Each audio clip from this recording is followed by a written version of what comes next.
Hello and welcome. You're watching Business Plus. I'm Shweta Kothari. We're bringing you stories from the world of business, policy and economy. First up, let's begin with headlines. Time magazine names Taylor Swift Person of the Year, releases its much-awaited list of most influential people in the world. And tough AI regulations will impede innovation and investments in India, says Meta, and Google warns government to be careful. After admitting to unauthorized linking of mobile numbers to bank accounts for BoB World app, Bank of Baroda asks branches to trace paper trail and retrieve consent forms. And global airline industry will rake in $25 billion in profit in 2024, says International Air Transport Association. 4.7 billion people expected to take to skies in 2024. Days after RBI's risk weight directive, Paytm says it will reduce loan disbursals below 50,000 rupees. Inflation hits the common man. Prices of veg and non-veg thalis to go up by 10% and 5% respectively. In fact, has already gone up by 5% and 10% respectively. All those stories right here on Newsline. I am Shweta Kothari, with me is Kartik Malhotra. Also joining us in the studio is Udisha. On that Times list, Taylor Swift seemed to have beaten some very well-known names to emerge as the Person of the Year. Udisha. So there are three names in this list that we are going to talk about. Let's first start with who is the CEO of the Year by the Times magazine. Now, CEO of the Year is Sam Altman, and we know that Sam Altman is the founder of OpenAI. Now, before we delve into the details, let's talk about ChatGPT first, because that has been sort of a sensation in this year, right? So ChatGPT was launched last year in November 2022 exactly, and it was one of the first apps or the services that crossed 100 million users in just 2 months. Now, there are services like, and there are applications like, Facebook, etc., Instagram, WhatsApp, that have wide usage. We use them so widely, but ChatGPT became the most sort of used service, and we had 100 million users of ChatGPT in just 2 months after it was launched. But this update is also very interesting because last month in November, it was very interesting to see what was happening at the board of OpenAI. We first saw that, he was ousted by the board, and then he was reinstated after a few developments in just 5 days. So now we have this person as the CEO of the year, and Altman says that for many people, 2023 was the year that they started taking AI seriously, and that is exactly true, because in 2023, this year, we have talked about AI, we have talked about deepfakes, we have talked so much about AI-generated content, the boon and the bane of AI. Now, as you were talking about, let's move on to who is the Person of the Year. So the Person of the Year is Taylor Swift, and so the editors of the Time magazine write that since 1927, it has happened that most of the times the person who would be the Person of the Year would be, let's say, a politician, an influential politician, or a head of a state. So you would see people as like US presidents, popes featuring on the list, but this is sort of one of the first times when you have an individual and who is a pop star as the Person of the Year. And if you talk about what has Taylor Swift achieved, then she was previously also on the 2017 Person of the Year cover. 2017 Person of the Year cover, and if you also look at the concerts of Taylor Swift, they have sort of gained history and all of that. Now, talking about who is the next in the list, and we have the Athlete of the Year. So Lionel Messi is the Athlete of the Year. So for those who love football, and even if somebody does not love football, they have heard this name, Lionel Messi. So Lionel Messi is the captain of Argentina football team, and last year, and we're talking about in November 2022, Argentina won a match against France team, and they emerged as the winner. So it was Argentina's third title in total, if you see, and it was Argentina's first win in 4 decades, if you see. So Argentina defeated France in the World Cup final in December 2022. So these are the three persons that we talked about. All right, three very influential people named as the Person of the Year, Athlete of the Year, and the CEO of the Year by Times Magazine. Udisha, thank you very much for all those details. And Kartik, come to think of it, all three of them stand out, be it how you run a boardroom or how you run a company. what kind of a person you strive to be. I mean, I'm talking about Taylor Swift. There's a word for Taylor Swift fans. It's called a Swiftie. Yeah. Literally a noun, a woman who has charted her own path, Yeah. her own career trajectory, and has emerged to be the biggest pop star out there in the world at just 33 years old. So all three of them standing out in their own professions. I think the dichotomy really is, if you ask me seriously, on Sam Altman.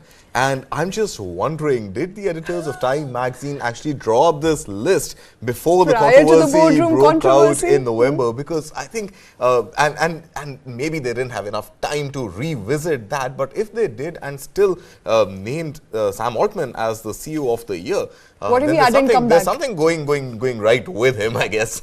I wonder what if he hadn't come back after that boardroom coup and would not be the CEO anymore. But interestingly, we don't know how and when the Times list was drawn, but he clearly has emerged to be the CEO of the year as far as news out there is concerned. But we're going to shift focus to another interesting and important story coming in by the way of AI regulations, talking about Sam Altman and the strides that AI has taken since its launch in 2022. They have been issued with respect to how much and to what extent should one regulate AI. Now, Government of India is hell-bent on sending out directives and regulating AI, and AI regulations are expected to come out any time from now. That is the understanding. But Meta, Google, companies who are pioneers in AI, and Microsoft, companies who are pioneers in AI, are worried about what will regulations do when it comes to throttling the advancements that AI can make. So what's really happened, Shweta, is that AI regulations in their full-fledged form, which would come by way of the Digital India Act as a replacement to the existing IT Act of the year 2000, is likely to, as per latest reports, come out only post-general elections next year. That is correct. So not before June or July next year can we expect a full-fledged Digital India Act, which would have many clauses on AI and within AI on deepfake, etc. Remember, deepfake is when this controversy really began, and the recent examples of deepfake is when the government really stood up and took notice of the challenge, especially of deepfake in the context of AI in a run-up to the election year. But having said that, 24th November, Ashwini Vaishnav, the IT minister, had said that within 10 days, there is going to be a clear-cut framework or guidelines, if not a pure act, because it's not going to be possible to pass a bill in Parliament immediately and get that converted into an act. But some sort of a framework, guidelines for tech companies, for platforms, social media platforms, also referred to as fiduciaries, to adopt and implement in India. And in the absence of following that, there could also be penal punishment for them. But coming back to more than 10 days since that announcement was made, 2 days back, Rajiv Chandrasekhar said that within 2 days, which is today, there should be that rolling out of or the notification of those guidelines. So we are hoping by end of day today at some point, we should know what this interim AI regulation should look like. But both Meta and Google, like you mentioned, are not taking very kindly to India's sort of, hard touch regulation expected on AI. And they're saying that any sort of tough regulations or any sort of hard-handed regulation is going to not just be bad for innovation, but is also going to throttle investments into the country. So these are pretty much alarm bells which are being rung right now by both Meta and Google. Meta very clearly saying that that we have an EU example, and EU regulations did end up stifling the innovation of AI in that region.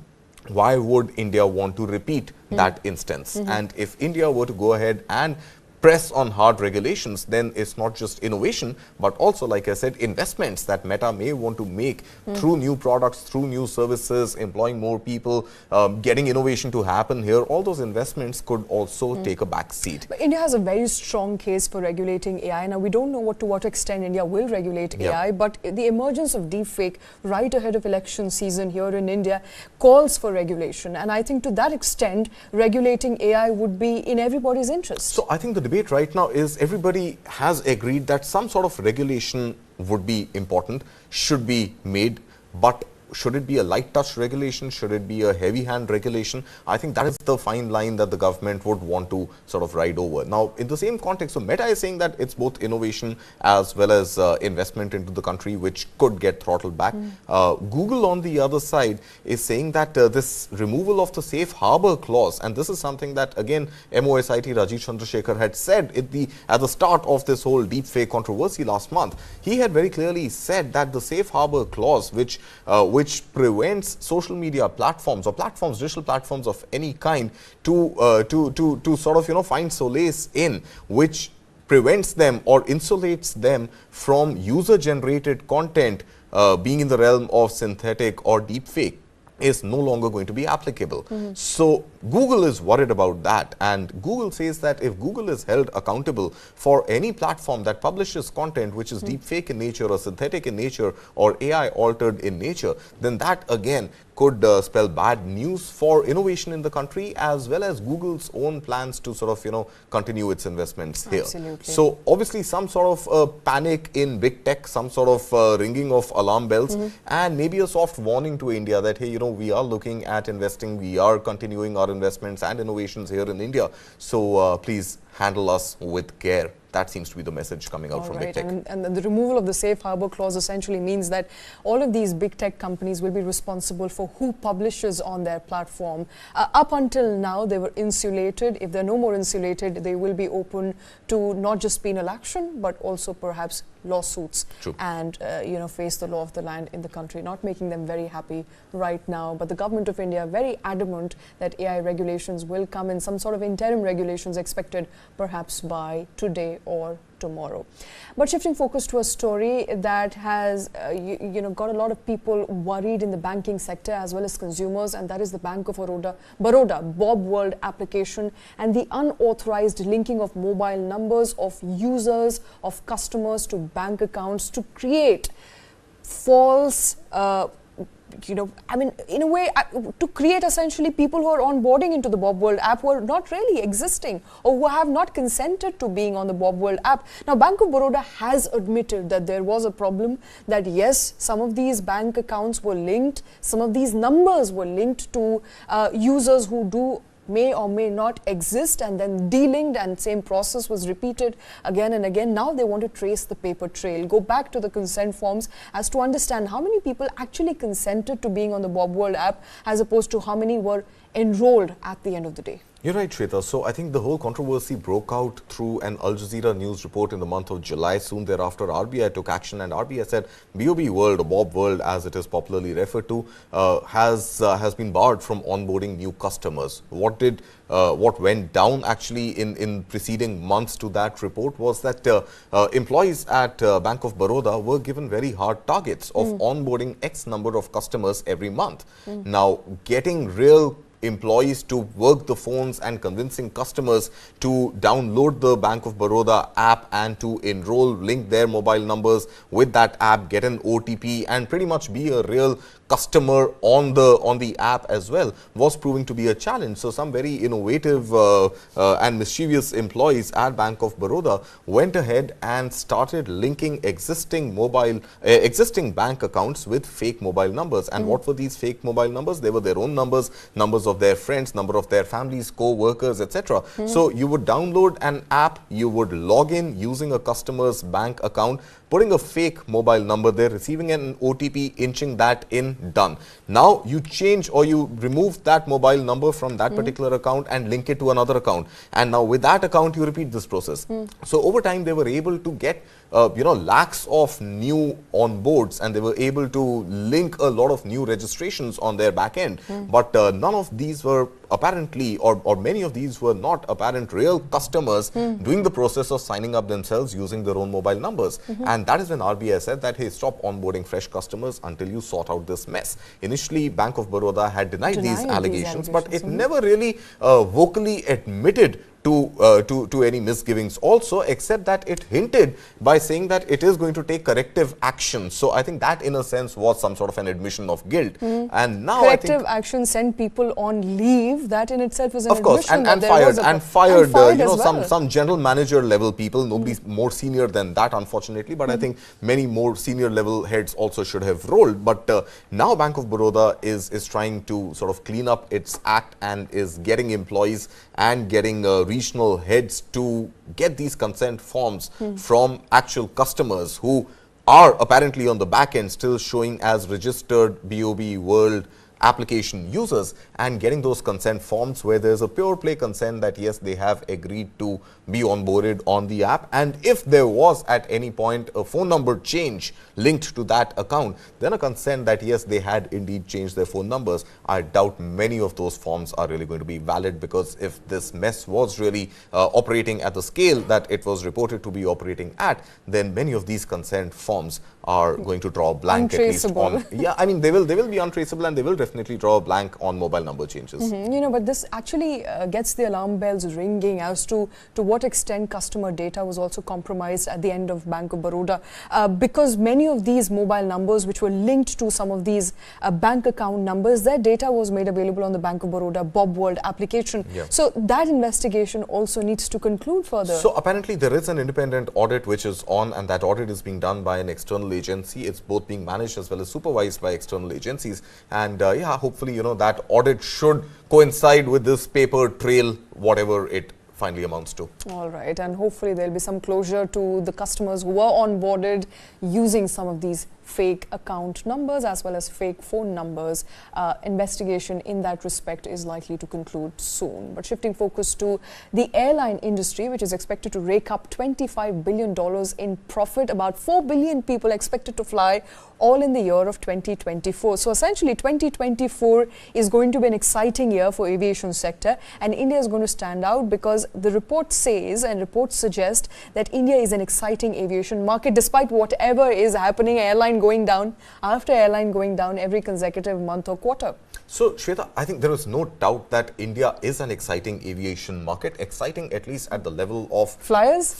Absolutely. I mean, we breached the pre-pandemic, you know, flyer number in the month of August. So, you know, if 2019 was any benchmark to go by, and the dip that the aviation market had seen after that, we are more than back. And every month we are creating record after record of, you know, of number of passengers taking to the skies. And all this is coming amid soaring high ticket prices. So, ticket prices from Delhi to Bombay on an average, you know, is nothing less than about 8 to 10,000 rupees. And remember, in 2019, you could easily get a ticket for as little as 3,500 rupees to 4,000 rupees. So prices have easily more than doubled in these last 4 years, and number of flyers has also surpassed the pre-pandemic level. Now, in our newsroom, you know, if not elsewhere, there is always this debate, and this debate is fairly rife, that should there be some sort of a price capping?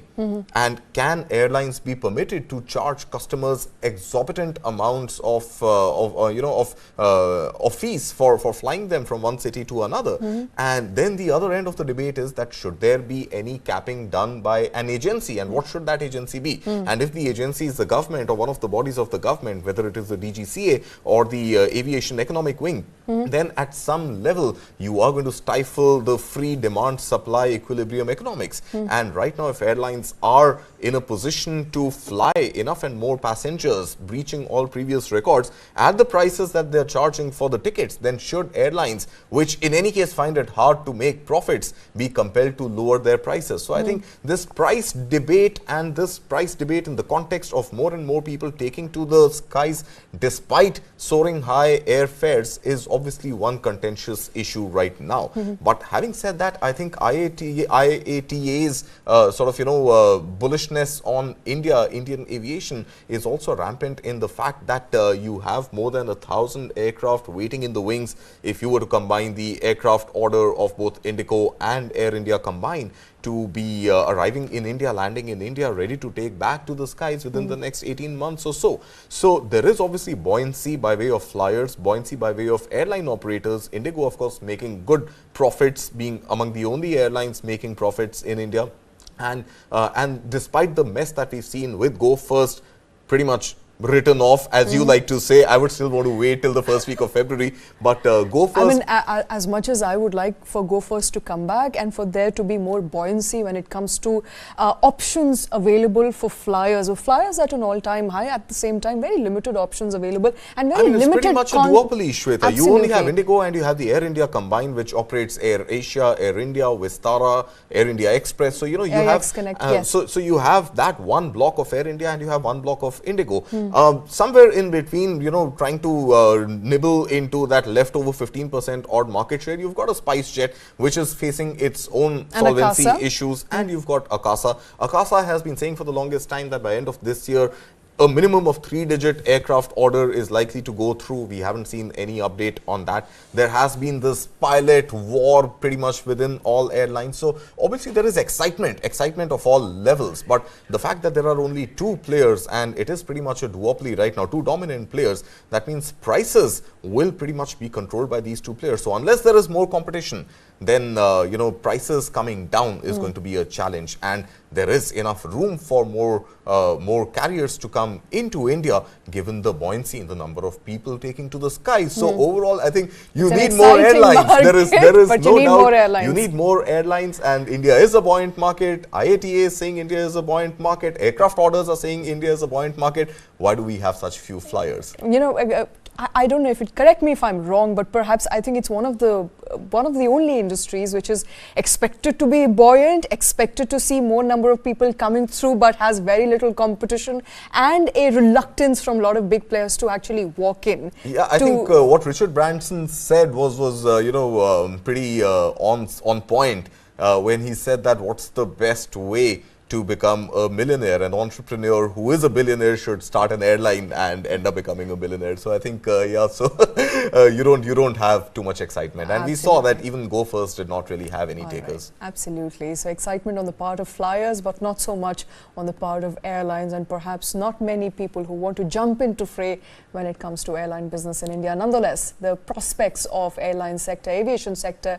remain robust. But shifting focus to a story coming in by the way of inflation in India, we now know, as per CRISIL's latest report, that veg thalis and non-veg thalis have gotten more expensive. In fact, if you are a vegetarian, you are now paying 10% more to buy the same thali as you were buying about a year ago. So inflation basically in the prices of onions and tomatoes have actually hit people hard. They are paying more for their thali. So thankfully, I'm not a pure vegetarian and I do consume non-veg. So I think for me, it would get balanced between maybe 7.5% or so if I eat my veg and non-veg equally. But yeah, I think, you know, you've also got to look at it in the basic context of inflation. So food inflation, we know, Shweta, has been high, and in fact that is something that has been troubling the RBI and has been troubling, you know, citizens alike. And we haven't really been able to. July we saw food inflation really peak, you know, close to the 18-19% levels, and this is when we saw tomato prices, you know, hit the ceiling. But then we've seen some sort of a correction, but despite that, food prices continue to hover in the range of about 12% or so. So obviously, food inflation is going to translate down, trickle back to your humble thali. Having said that, we have also seen erratic rainfall this year, and the Kharif crop season has been a bit of a washout, if not totally. At least it was fairly responsible in keeping inflation elevated. In addition to that, you've seen tomato prices, even in the month of November, elevated, you know, by about 35% or so. Onion, on the other hand, is up almost 60%, 58% or so is the onion prices hike. So overall, inflation has been a worry, and in fact, latest reports also suggest, and we will hopefully have the data with us, you know, in coming days, but reports are also suggesting that CPI inflation is also likely to be fairly elevated in the month of November. So no surprise there. I think the direct sort of, you know, brunt of inflation is on the humble thali, and people are shelling out more than they would like to consume the basics which start and pretty much end with food. All right, I'm looking at tomato prices right now. In Delhi NCR, half a kg tomato costing 33 rupees, which is 1 kg for 66 rupee. Onion costing around 65 rupees for 1 kg, both in the realm of 60 to 70 rupees a kg, which is very high compared to the start of the year when both of them were around 30 to 35 rupees a kg. Essentially, vegetable prices have gone up. So when we look at inflation numbers and when we say year on year, days on days, that inflation is cyclical. It will come, it will go, it may hurt, it may not hurt the common man. It is hurting the common man. The reality is, no matter how much we celebrate that inflation is within the RBI's range, it is hurting the common person. And it's very likely that inflation for the month of November may actually, and especially the CPI inflation, may actually be a couple of notches outside of RBI's comfort zone, which is 6% on the outside. So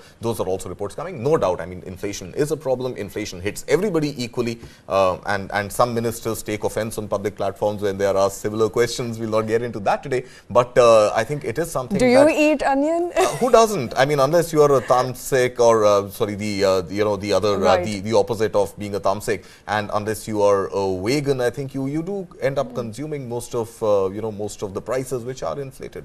Absolutely. I dare ask you whether you eat onion. Hopefully you'll not take offense to it, unlike some of our ministers. But the sad reality there, that veg thalis and non-veg thalis, prices have gone up. If you're a vegetarian, you're shelling more, 10% more than what you would about a year ago. If you're a non-vegetarian, you're paying about 5% more. But before we close this bulletin, if you are environment friendly and you believe environment friendly houses are next big thing just ahead of COP28, even as COP28 concluded, remember, in a conversation with News 9 special correspondent Vajula Malanu, Sasulu, CEO of Provident Housing Limited, talks about building climate-conscious houses. He delves into how environment changes and influences upcoming projects. Listen in to this conversation.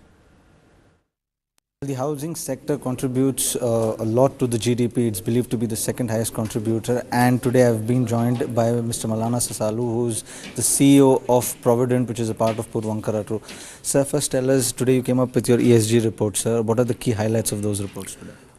So we have taken this ESG very seriously.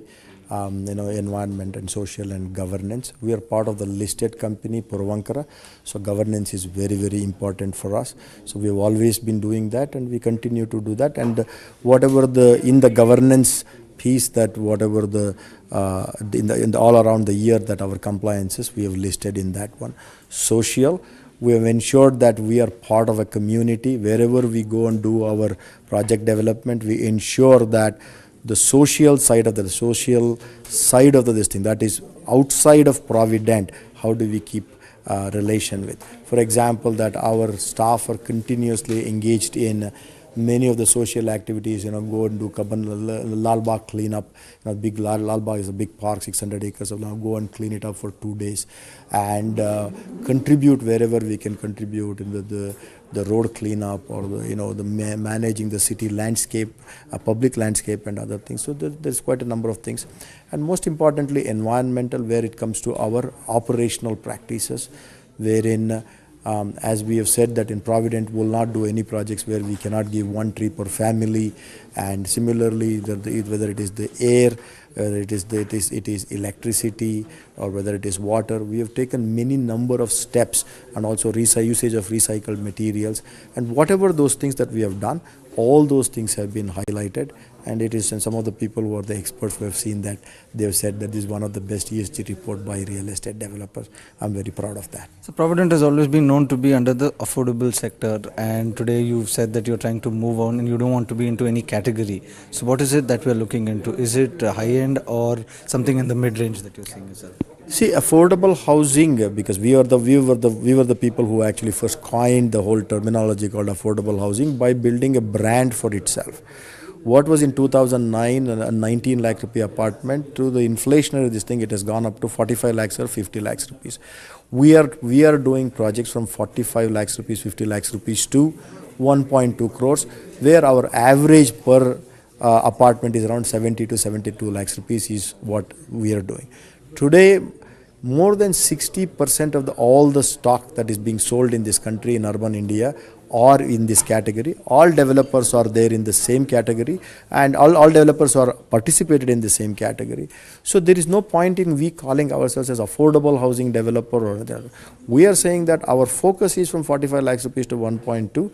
So rather than defining with the terminology, we are saying let's go category free like any other developer, and we have built the organization for that efficiency to be in that market, and we will continue to be in that market. So you said environment is a sector that you're also looking into, and what are the climate change consideration that you're doing in your designs and in your building construction? As I said that, 1 tree per family is what I said, and that comes to your air quality and other things that we are talking about.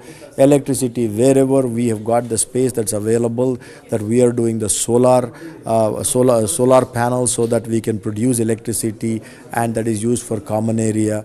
Similarly, even during construction, we use only the PPC, OPC cement, so that the exothermic reaction is low, and also noise reduction type of construction, and also the pollution, the recycled water for construction purpose. Similarly, in the operation side, that the amount of recycled water, and it's recorded that we almost get back around 31% of the water into the system for reusing for the purpose of flushing and landscaping and other things.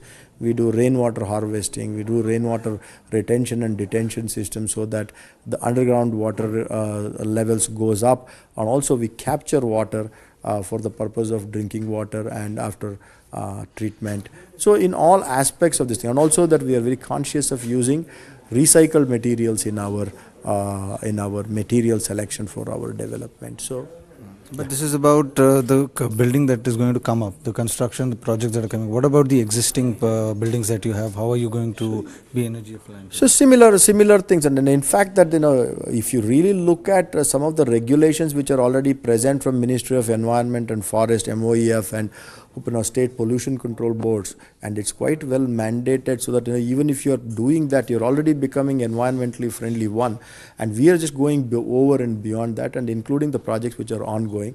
And if there is any kind of shortcomings, and then we are now coming, and as the new phases are coming up, and we are adopting a little bit more stringent environment regulations. Also, water is a big issue in most of these cities, and Puravankara and Provident have been known for their water harvesting and the rain harvesting, this thing. So what are the things that you are doing for your future projects, and how are you implying water harvesting as an easy? See, as developers, I don't think that we will be able to bring in public water supply system into the development. It is not possible. If you are developing a 20-30 acres of land, and only I can control the 20-30 acres, and I cannot control the entire infrastructure, right? So within that, what is that the water, how to get the water, how to reuse the water, and how to build systems in such a way that the minimum usage of water happens over the next 20-30 years.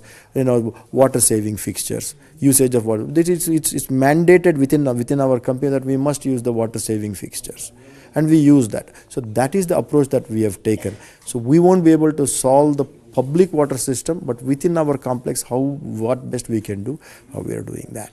So with Puravankara, we've seen them usually in South India, and the max that we've seen them go is Bombay and a little bit of Pune.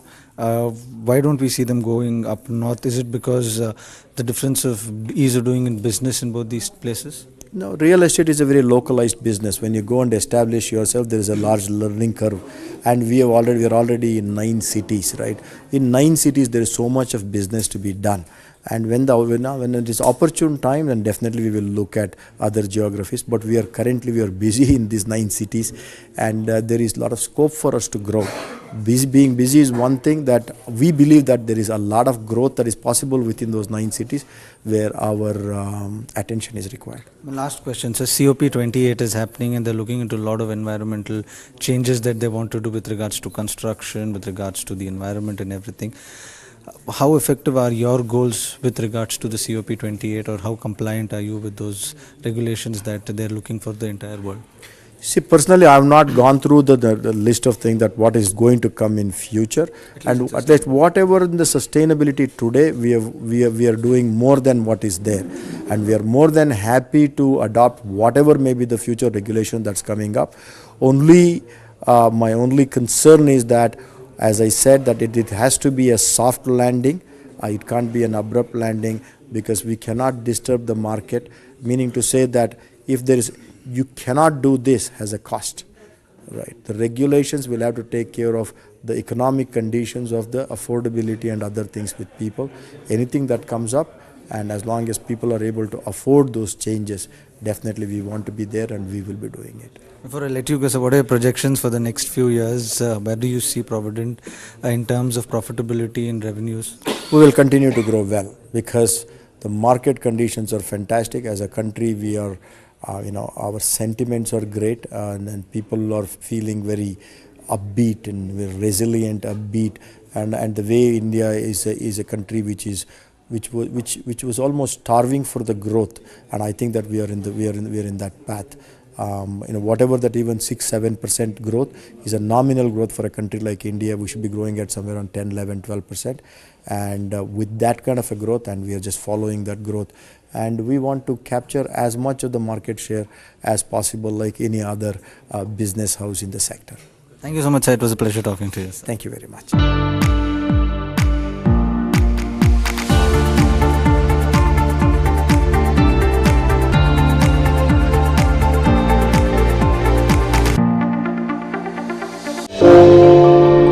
They picked my husband. He was tortured there for 2 years. He was enforced disappeared. We had no idea where he is. Within 15 minutes, we got the information that the whole area is surrounded by Pakistan Army.